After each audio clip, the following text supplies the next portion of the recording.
মায়ের কোলে ঘুমায় ছেলে, এ শান্তি মা কোথায় মেলে। হ্যাঁ, ভারতবর্ষের ম্যাপ যখন দেখবেন এবং বাংলাদেশের ম্যাপ যখন দেখবেন, আপনিও ভাববেন যে মায়ের কোলে ঘুমায় ছেলে, এ শান্তি মা কোথায় মেলে।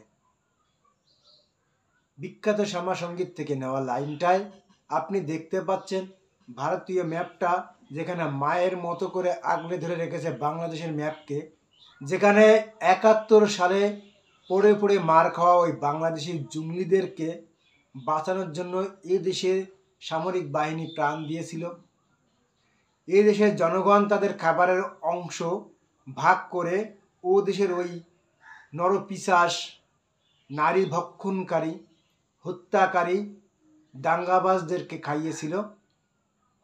তখন মনে হয়েছিল যে মায়ের কোলে ঘুমায় ছেলে, কিন্তু বুঝতে পারেনি মা কখন তার সন্তান 16 বছরে পা দিয়েছে, কখন তার সন্তানের একটু গোঁফদাড়ি গজিয়েছে, কখন তার সন্তান ওই জুম্মার নামাজ পড়তে গেছে, কখন তার সন্তান ওই জুম্মার নামাজের পর মাথায় টুপি দিয়ে লুঙ্গি পরে হাওয়ায় উড়াতে উড়াতে গিয়ে সাধারণ জনগণের উপর অত্যাচার করছে। এই সেই সন্তান যে 71 সালের পর অভুক্ত অবস্থায় তার মাতৃকোলে ফিরে গেছিল, মায়ের কাছে সবসময় কান্না করে বলতো, বাঁচাও বাঁচাও বাঁচাও। আজ সেই সন্তান কখন বড় হয়েছে, কখন জুম্মার নামাজ পড়ছে, তা যেমন মা টের পায়নি, তেমনি সারা বিশ্ব টের পায়নি তার প্রতিবেশী সমস্ত জায়গার সমস্ত জনগণগুলো। একটু বড় হয়ে যখন তারা উন্নয়নের জোয়ারে ভাসতে যাবে, তখন উন্নয়ন না দেখে ভারতের ধ্বংস দেখার চেষ্টা করেছে। শুনে হাসি পায়, অবাক লাগে।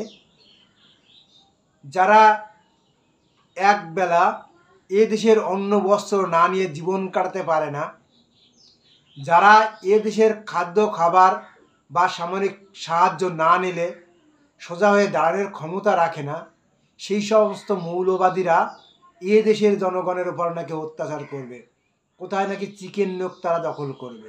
এই লজ্জা রাখার আর কোনো জায়গা থাকছে না। তারা নাকি সারা ভারতটাকে দখল করে নেবে। হাসিটা কোন ভাষায় হাসতে হয়, কোন কায়দায় হাসতে হয়, সেটাও আমরা ভুলে গেছি।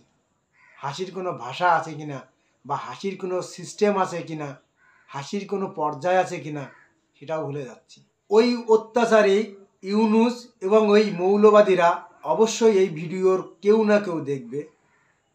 তারা এটা জেনে রাখুক, এ দেশের জনগণ হিন্দু ধর্মাবলম্বীর সংখ্যা বেশি, যারা ওই সমস্ত উগ্রবাদীদের কথায় উত্তেজিত হয় না।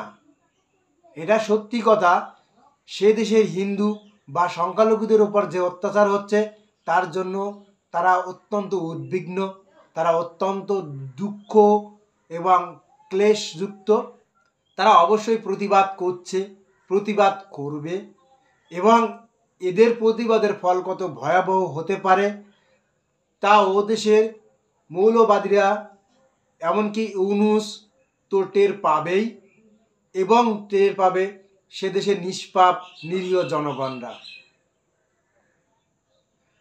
যখন সে দেশের বর্ডার চারিদিক দিয়ে আটকে দেওয়া হবে, তখন তারা অন্ন, বস্ত্র, বাসস্থান এবং কাঁচামালের জন্য যে সমস্ত দ্রব্য সামগ্রীর দরকার সব সংগ্রহ করবে ওই বঙ্গোপসাগরের হাঙর কুমিরের কাছ থেকে। আর ওই পশ্চিম পাকিস্তান নামক যে হানাদার বাহিনী, হায়নারা আছে, যারা তাদের মাদেরকে ধর্ষণ করেছিল, যারা তাদের পূর্বপুরুষের উপর কলঙ্ক লেপন করে গেছিল, তারা কতবার ওই জাহাজে করে খাবার তাদেরকে পৌঁছে দেয় দেখব। কতটা গুলির দানা তাদের কাছে পৌঁছে দেয়, কতটা বোমা তাদের কাছে পৌঁছে দেয়, সেই এদেশের জনগণই দেখে নেবে। এদেশের জনগণের এক অংশ বলছে ও দেশের ওই সমস্ত মৌলবাদী বা যে সমস্ত ওই মৌলবাদীদের সামরিক বাহিনী আছে, তাদেরকে দমন করার জন্য প্রত্যেক দিন সকালে তাদের 5 বছরের 10 বছরের বাচ্চা সন্তানগুলোকে উঠে দাঁড় করিয়ে দেবে বর্ডার সীমানায়। কেন? তারা একটু শুশু করে দিক, ওই শুশুর জলে ওদের শক্তি কোথায় আছে সব ধুয়ে মুছে পরিষ্কার হয়ে যাক। এই দেশের সামরিক বাহিনী, এই দেশের সশস্ত্র বাহিনী, এই দেশের বিজ্ঞ জনগণ, সেখানে যে কোনো পদক্ষেপই নেওয়া লাগবে না, তাদের পদক্ষেপ নেওয়ার কথা ভাবা মানেই লজ্জা পাওয়া। সারা বিশ্ব যখন ভারতবর্ষের সামরিক বাহিনীকে সমাদর করছে, চীন থেকে শুরু করে রাশিয়া আমেরিকা যখন তাদের পাশে বসার চেষ্টা করছে, তাদেরকে সাথে নিয়ে উন্নত বিশ্বের স্বপ্ন দেখছে, তখন একটা মূর্খ অপদার্থ সেই গরুর খাটালে শিক্ষা দেওয়া মাদ্রাসার জনগণ তারা কি ভাবছে? তাদেরকে দমন করবে, পীড়ন করবে, ভারতটাকে দখল করবে। আরে এই মৌলবাদীরা, ভালো করে কান খুলে শোন, ওই মাথা মোটা অশান্তির দূত ওই ইউনুস, ভালো করে কান করে শোন। সারা বিশ্ব এখন ভারতকে সম্মান জানায়। উন্নত বিশ্বের উন্নত দেশগুলো তাদের সামরিক বাহিনীকে সমৃদ্ধ করার জন্য ভারতের সাথে চুক্তি আবদ্ধ হচ্ছে। আর তোর ওই মাদ্রাসায় শেখানো ওই সমস্ত জুম্মার নামাজের নীতি ভারতবর্ষকে দখল করে নেবে, সেটা তোরা বুঝে নিলি, ভেবে নিলি?